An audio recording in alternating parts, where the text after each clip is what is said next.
Hello friends, स्वागत है आप सभी का आप सभी के चैनल ज्ञान सागर पर। कैसे हैं आप सभी? आई होप आप सभी अच्छे होंगे। चलिए फ्रेंड्स, इकोनॉमी की क्लास स्टार्ट करते हैं। ये हमारी क्लास 4 है। कौन सी क्लास है? क्लास नंबर 4 है ये हमारी। और ये ज्ञान सागर यूट्यूब चैनल है, इसे आप सब्सक्राइब कर लेंगे, ठीक है? ज्ञान सागर, ओके, जिससे कि आपको हर एक न्यू अपडेट मिलता रहे टाइम से। तो चलिए, हमारी 3 क्लास ऑलरेडी हो चुकी हैं इकोनॉमी की, जिसमें हम इकोनॉमी के फैक्ट समझ रहे हैं। फ्रेंड्स, जब एक एक टर्म हमें समझ आ जाएगी तो इकोनॉमी कुछ ज्यादा बड़ा वो नहीं है कि लोग समझते हैं ना इकोनॉमी क्या है, कैसे हम एक अर्थशास्त्री बन सकते हैं। वो आपको ये क्लासेस हैं वो यही सिखाएंगी कि आप किस तरह से इकोनॉमी का मूल्यांकन कर सकते हैं। क्या अब देखो, बहुत सारे लोग कहते हैं कि जो सरकार है वो डिसइन्वेस्टमेंट कर रही है, तो ये एक गलत नीति है। ठीक है फ्रेंड्स, लेकिन ये एक सही नीति है। एलपीजी जो रिफॉर्म हुए थे 1991 में, उसके माध्यम से सरकार को ये करना जरूरी होता है। दूसरा है कि अगर सरकार अच्छी सुविधा देना चाहती है, इस वजह से सरकार को डिसइन्वेस्टमेंट करना पड़ता है ताकि लोगों को अच्छी सुविधाएं मिल सके। क्योंकि प्राइवेट सेक्टर में क्या है, आपको अच्छी सुविधाएं मिलती हैं, चाहे आप हॉस्पिटल प्राइवेट ले लो, चाहे आप स्कूल प्राइवेट ले लो, या फिर अन्य जो संस्थान होते हैं प्राइवेट में, आपको कोचिंग प्राइवेट ले लो, सब में आपको अच्छी सुविधाएं मिलती हैं। लेकिन जो सरकारी होते हैं उनमें आपको अच्छी सुविधाएं नहीं मिल पाती। तो इसी वजह से सरकार है वो डिसइन्वेस्टमेंट करती है, अपनी हिस्सेदारी को बेचती है कि आओ लोगों इसमें हिस्सेदारी करो और आप लोगों को अच्छी अच्छी सुविधाएं दो, जनता को अच्छी अच्छी सुविधाएं दो। क्योंकि सरकार इतना सब नहीं चला सकती है, इस वजह से सरकार है वो एक रोजगार भी क्रिएट करती है इस माध्यम से। ठीक है, समझ रहे हो ना? और दूसरा है कि लोग काम, अब सरकारी नौकरी में चले जाते हैं तो क्या है, तनख्वाह आनी आनी है, वो काम नहीं करते। लेकिन प्राइवेट में रहेंगे तो ये है कि काम करोगे तो तनख्वाह मिलेगी, नहीं करोगे तो नहीं मिलेगी। तो वैसे ही फ्रेंड्स, इकोनॉमी को बहुत ही इजीली समझा जा सकता है। ठीक है, इन क्लासेस से आप समझ सकते हैं। तो चलिए स्टार्ट करते हैं। कल वाली क्लास में हमने क्या देखा था, इकोनॉमी के टाइप देखे थे। 2 टाइप की इकोनॉमी होती है, माइक्रो एंड मैक्रो। ठीक है, माइक्रो एंड मैक्रो क्या होती है, कल वाली क्लासेस को देखना। क्वेश्चन पुट किए जाते हैं आपसे एग्जाम में, क्वेश्चन पूछे जाते हैं कि कौन सी मैक्रो इकोनॉमी में आता है, कौन सी माइक्रो इकोनॉमी में आता है। तो मोस्ट इंपॉर्टेंट क्लास है। चलिए ये वाली क्लास स्टार्ट करते हैं।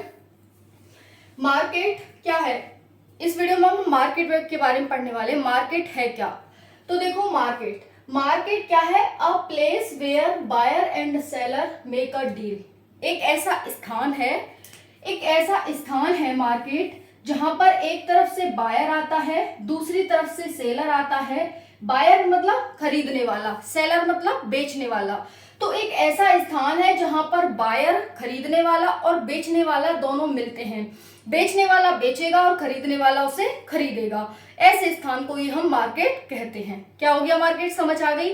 जब तक आपको मार्केट नहीं पता होगी कि मार्केट क्या है, तो उसमें चल रही अनेकों गतिविधियां आपको कैसे पता हो सकती हैं। आखिर जो मार्केट शब्द है उसका मतलब क्या है, ये तो आपको पता होना चाहिए ना। तो वही है यहाँ पर। मार्केट समझ आ गया, एक तरफ से क्रेता आता है, एक तरफ से विक्रेता आता है, दोनों आपस में खरीदते बेचते हैं, ठीक है, मोल भाव करके, और यहाँ पर डील हो जाती है। इसी को हम मार्केट कहते हैं आसान भाषा में। It depends upon demand and supply. किस पे डिपेंड करती है मार्केट? डिमांड और सप्लाई पर।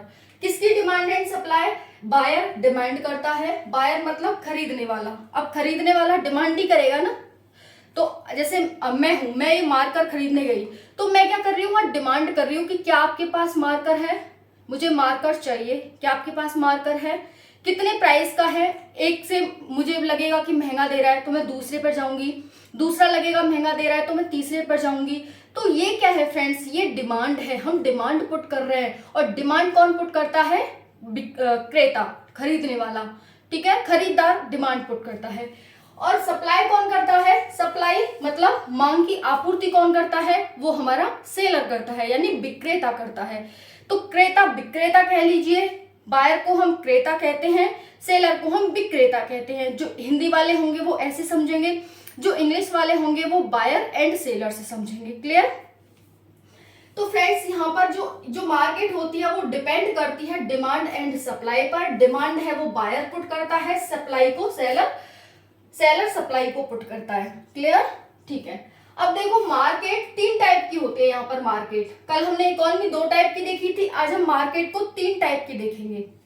एक मार्केट होती है जहां पर डिमांड ज्यादा होती है, D for demand, S for supply, D for demand, S for supply, D for demand, S for supply.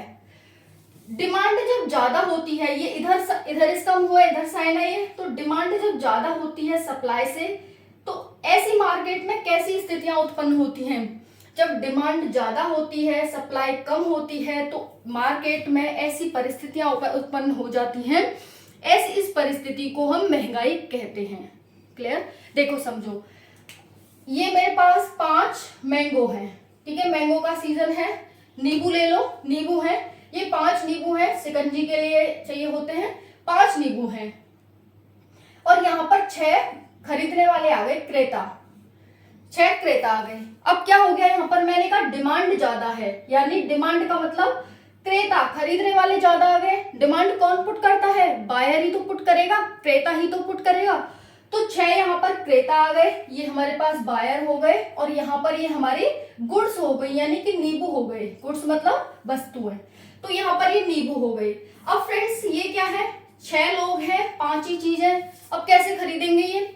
ऐसा तो है नहीं कि एक ही घर में रहते हैं 6, चलो भाई एक साथ बना के पी लेंगे। अब क्या हम करेंगे? अब जो ये 6 लोग हैं ना, ये जो 6 विक्रेता हैं, अब क्या करेंगे? ये कहेगा जो, अब ये है किसका सामान, 6 वस्तुएं किसकी हैं? सेलर की, बेचने वाले की हैं। तो बेचने वाला क्या कहेगा, क्योंकि उसे तो किसी को भी परेशान नहीं करना, किसी को भी दुखी नहीं करना, किसी को भी वापस नहीं करना। वो क्या कहेगा, जैसे ही देखेगा ना वो कि भाई लोग ज्यादा आ गए, सामान कम है, तो वो महंगा कर देगा। क्या कर देगा? महंगा कर देगा, कि जो एलिजिबल होगा वो खरीद लेगा, जो एलिजिबल नहीं होगा वो नहीं खरीद पाएगा, चला जाएगा आराम से। उसका मतलब दुखी करना नहीं है, उसने कहा भाई इतने रुपए किलो है, जो जो पे कर सकता है वो खरीद लो, नहीं पे कर सकता वो मत खरीदो। अब ऐसे तो कह नहीं सकता कि नहीं भैया देखो 10 रुपए किलो है, जो प्राइस चल रहा है वही बता दिया, वैसा तो बताएगा नहीं, फिर तो सभी खरीदने को भाई हमें दे दे हमें दे दे, और जिसको नहीं देगा वो नाराज हो जाएगा उससे। तो वो क्या करता है कि जैसे देखेगा ना व्यक्ति ज्यादा आ रहे हैं और सामान कम है, वो अपने दाम को बढ़ा देता है, वस्तु के दाम को। जो उसे खरीदने वाला होगा वो खरीद लेगा, पैसे वाला होगा वो खरीद लेगा, नहीं होगा वो आगे बढ़ जाएगा। ये मार्केट का सिस्टम होता है। तो यहाँ पर फ्रेंड्स यही होगा, जब ऐसी स्थिति हो जाएगी कि 4 वस्तुएं हैं और 5 लोग हैं, तो 10 की जगह वो 20 का सामान कर देगा। एक नींबू पहले वो 10 का दे रहा था, लेकिन जैसे ही देखा कि भीड़ आ चुकी है और इतना सामान नहीं है, तो उसने एक नींबू 20 का कर दिया 10 की जगह। ठीक है, तो क्या होगा इसमें से, जो जितने खरीद पाएंगे, मान लो 2 खरीद सकें, 3 खरीद सकें, तो 2-3 खरीद सकते हैं, 2-3 नींबू, फिर भी उसके पास 1-2 नींबू बच जाएगा। क्लियर हो गया? तो फ्रेंड्स ये क्या हो गया, उसने दाम बढ़ा दिए, वस्तु के दाम बढ़ा दिए।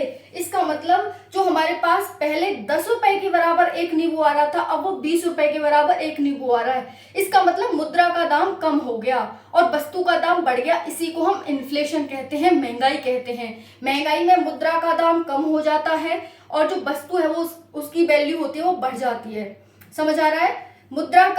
मुद्रा की वैल्यू डाउन हो जाती है, वस्तु की वैल्यू बढ़ जाती है। इसी को हम इन्फ्लेशन कहते हैं।